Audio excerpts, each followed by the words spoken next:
Pues tengo la fortuna de tener hoy conmigo a Raúl, bueno, tener conmigo al otro lado del Océano Atlántico, este océano pequeñito, pero que compartimos, a Raúl Tortolero. Raúl Tortolero, analista político, periodista, escritor, conferencista y sobre todo colaborador insigne de varios de los mejores medios panamericanos que hay en el mundo. Uno de ellos, el Pan Am Post, otro de ellos, yo creo que supera ampliamente la Gaceta de la Iberosfera, y no tengo más que saludar a Raúl Tortolero, que ya le digo, desde México para toda España y para toda la Iberosfera. Raúl Tortolero, muy buenas, ahora mismo, buenos días allí en México, buenas tardes aquí en España.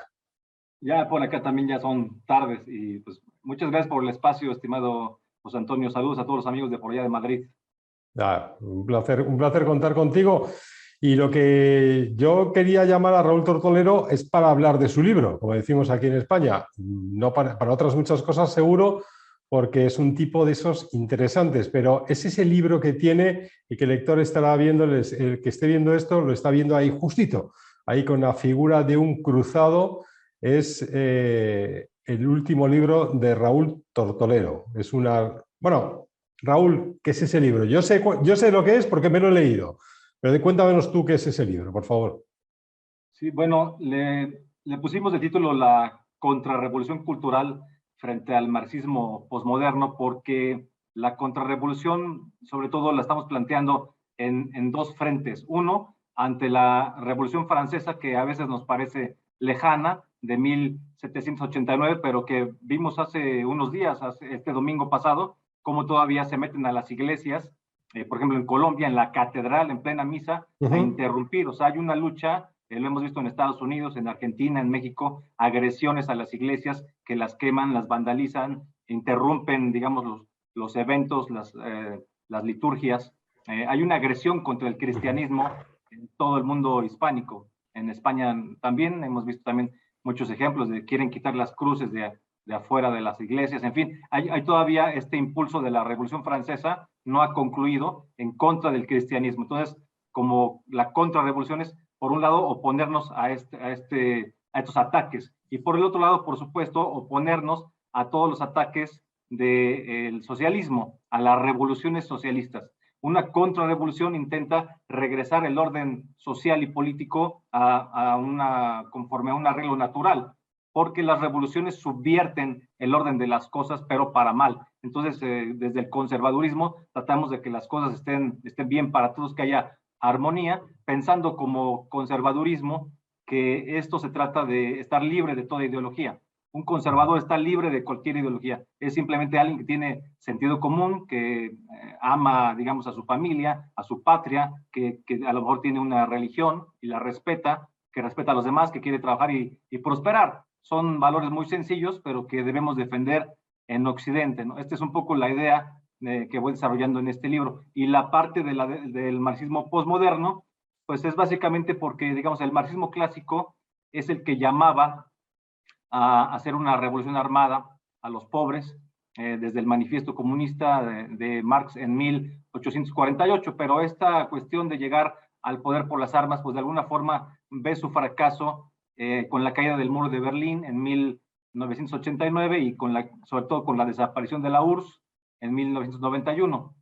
Hasta ahí llega, digamos, el esquema del marxismo clásico. A partir de ahí ya empezamos a ver marxismos posmodernos o marxismo posmoderno, que es como el aquelarre donde conviven todas las nuevas izquierdas, las nuevas expresiones, donde el sujeto revolucionario ya no es el pobre, nada más el proletario, sino ahora son el supremacismo feminista, el supremacismo LGBT, el supremacismo negro, el supremacismo indigenista, ecologista, animalista, todas estas nuevas, digamos, luchas de colectivos, ¿no?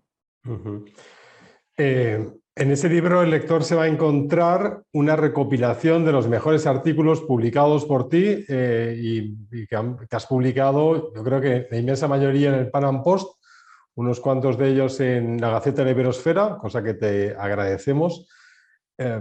Pero es interesante lo que acabas de decir de la contrarrevolución. Para ti la contrarrevolución tiene que ser cristiana. Te lo digo porque es verdad que ahora mismo que es verdad que hay libros de autores esenciales ahora mismo que hablan de que la fe, bueno, la fe o la cultura cristiana como forma parte de una identidad, de la identidad de Occidente, es lo único que se podría oponer al marxismo. Además es un marxismo que además lo que quiere es acabar precisamente con esa fe. Sin embargo, yo te hago la pregunta trampa, que es la pregunta contraria. Es decir, hay una reacción también en buena parte de la sociedad que enfrenta a ese marxismo y que no se siente ya obligada por el cristianismo. Es decir, que puedes reaccionar desde unas posiciones que no necesitan exactamente al cristianismo. Pero tú crees que sí, que eso es un peligro para la propia derecha, para la propia reacción y para el propio conservadurismo no ser cristiano. Es una pregunta muy buena, un poco compleja para ser contestada de forma breve, pero te voy a decir que evidentemente para hacer una contrarrevolución cultural, para oponernos a estos vestigios pero todavía muy vivos de la Revolución Francesa, como al socialismo que está por todos lados todavía pululando, no es necesario que profeses una religión, no es necesario que seas católico o cristiano, no puede ser ateo, puede ser agnóstico, o sea, no es una necesidad, pero sí hay que darnos cuenta que es complicado, sería complicado finalmente vencer esta gran batalla, porque la batalla es contra la cristiandad, tanto digamos, los herederos de la Revolución Francesa, como a todos estos socialistas y comunistas, les estorba, tienen por enemigo común al cristianismo, y en algún momento de la historia todo Occidente fue llamado la cristiandad. Es decir, no es tanto porque profesemos una religión, yo sí soy católico y además a mucho orgullo, pero no tanto es por eso, sino porque nuestra cultura está definida por bases cristianas. Basta ver el calendario, descansamos en Navidad por el nacimiento de Jesucristo, ahora vamos a tener la Semana Santa, en fin, o sea, estamos marcados, y no nada más en el calendario, sino en las leyes, en la moral, en todo estamos marcados de alguna forma por el cristianismo. Entonces, es difícil ganar una batalla contra el cristianismo dejando de lado ponernos en defensa de nuestros valores de la cristiandad. No es necesario que vayas a misa todos los días quizás, pero sí es importante reconocer lo que somos, los valores fundacionales de Occidente, ¿no?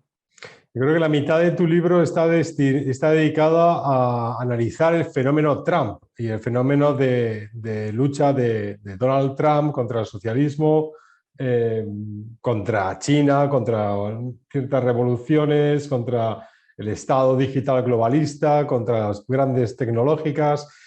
Y estamos hablando de una persona que fíjate, no es precisamente un ejemplo de persona que hubiéramos dicho hace unos años que pudiera profesar unos valores cristianos. Bueno, es que hay que distinguir, digamos, entre su pasado, sus exabruptos, sus frases fuertes, sus groserías inclusive, de lo que representa como símbolo.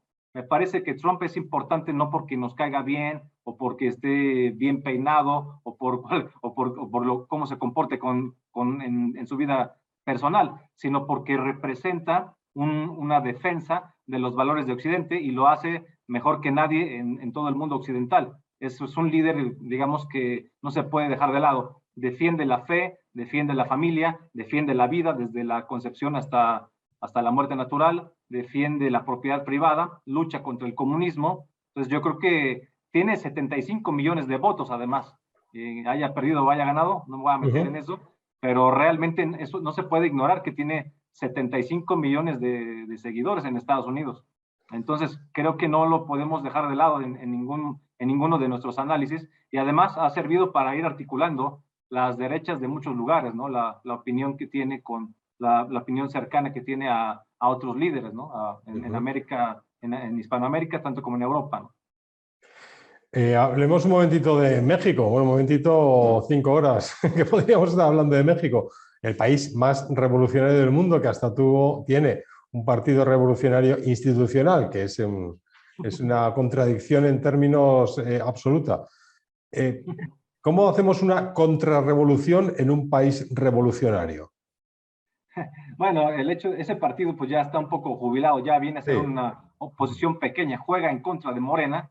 Morena es el Movimiento de Regeneración Nacional, es el partido de López Obrador, el presidente actual de México, Y aquí lo preocupante más bien es que ya vivimos en México en lo que yo le llamaría, y lo desarrollo en el libro, el socialismo blando, solamente que no nos hemos dado cuenta. Es decir, ya retomando esto del marxismo posmoderno que decíamos, el marxismo clásico se quedó, digamos, en América, se quedó, digamos, como última expresión en Cuba, en 1959, cuando llegan todavía a través de las armas. Pero ya en general, en todos los países se va llegando al poder a través de elecciones libres, limpias y auténticas. Así llegó Hugo Chávez, que primero quiso dar un golpe de Estado, fue a la cárcel 2 años, salió y ya compitió libremente. En el caso de Nicaragua, en este último periodo, Daniel Ortega, Evo Morales, en fin, este grupo de comunistas llegan al poder bien, primero, sin tanto problema. Después ya vienen las complicaciones porque se quieren perpetuar en el poder y para ello pues,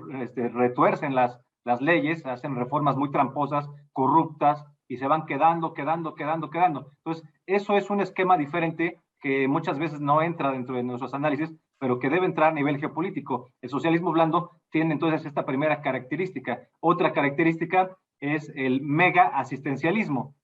O sea, ponen impuestos a los ricos para luego estar dando cheques a los que ellos consideran pobres, que más bien son gente que va a votar por ellos, que van a servir de vándalos, que su base dura electorera. Entonces, en una casa donde vivan amontonadas 15 personas, gente pobre, pues todos van a recibir prácticamente cheque, porque unos son viejitos, otros son adolescentes que no estudian ni trabajan, le llamamos en México ninis, otros son madres solteras, en fin, o sea, en fin. Entonces, toda esta gente recibe cheques y esa gente es capaz de salir a una marcha, pero de golpear a los demás también, hacer cualquier cosa por el partido que gobierna, porque esa es la base electoral que la van conformando con cheques, con dinero, ¿no?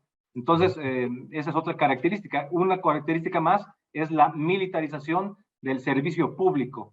O sea, no tanto de la seguridad, también, pero sobre todo del servicio público. Vemos, por ejemplo, ayer en México se inauguró un aeropuerto que supuestamente es internacional, el Felipe Ángeles, y ese lo construyeron los militares.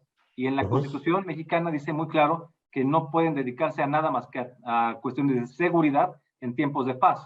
Y están construyendo aeropuertos, manejan puertos, manejan aduanas, y están en todo, están en muchos programas. Es más, la gente se va a vacunar y hay alguien con arma larga, es una vacunación militarizada. Entonces, esto es para quedar bien con las Fuerzas Armadas, tenerlas del lado del gobierno, o sea, que no tengan esta institucionalidad, esta neutralidad, y tenerlas digamos, de alguna forma como militando para una causa política, cosa que es muy peligroso, y pues ahí hacen su negocio, hacen su agosto con tantas obras, tantas empresas. Esto, por ejemplo, ya sucedió antes en Venezuela, donde el ejército es dueño de muchísimas fábricas, de muchísimas cosas. Entonces, esa es una característica más del socialismo blando, y también la dilución, digamos, de cómo se va diluyendo la separación de poderes. Se va, digamos, haciendo como un presidencialismo, un líder duro, que en este caso pues es López Obrador.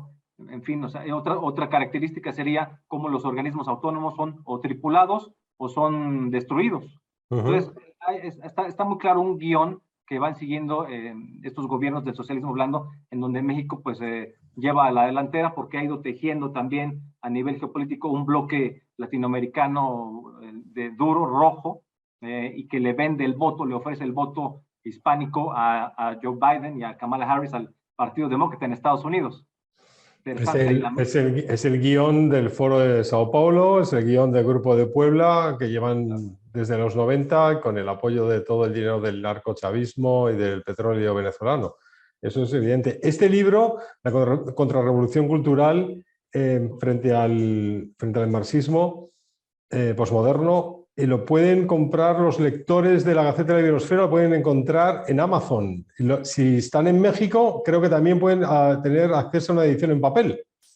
Así es, sí, pues basta con que me hagan de favor de buscarme en mis redes sociales, sobre todo en Twitter, y en los que están en México, estamos enviando a otros países poco a poco porque es un poco complicado estar enviando los lotes. Ya nos lo pidieron en varios países, gracias a Dios, en Chile, en Colombia, en España, en Estados Unidos. Vamos a estar mandando lotes, pero mientras está disponible en Amazon, ahí basta con que lo ingresen el título y de inmediato sale. Está a muy buen precio, pero yo creo que les va a gustar mucho. Lo que ya me encanta, yo me lo he leído, pero digo, aparte de eso, lo que me encanta ahora mismo, lo estoy viendo ahí, es la portada del libro, que con ese cruzado, que, por cierto, cruzado con barba, Me recuerda a alguien y no sé a quién exactamente. Raúl, ¿cuánto tardas en... Es una pregunta ya así de interés, lo que llamarían un periodista cursi en España de interés humano. ¿Cuánto tardas en escribir un artículo de las que nos tienes acostumbrados en Pan Post o en la Gaceta de la Iberosfera? Pues fíjate que es muy variable, porque hay artículos que sí requieren mucha más investigación, o sea, datos, y se van conformando poco a poco, ¿no? Y si es uno, pues más breve, pues me puede tardar un día, 2 días, ¿no?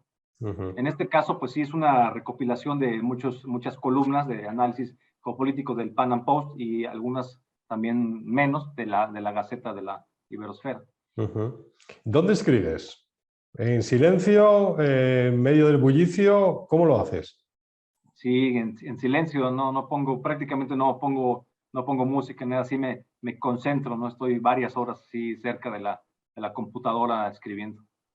Y dime, ¿quiénes son tus maestros? ¿Quiénes son tus referentes intelectuales? Porque todos tenemos, a la hora de sentarnos a escribir, todos tenemos. Yo puedo tener a Mike González de la Heritage, por ejemplo, como ahora mismo, uno de mis autores vivos favoritos. ¿Cuáles son los tuyos?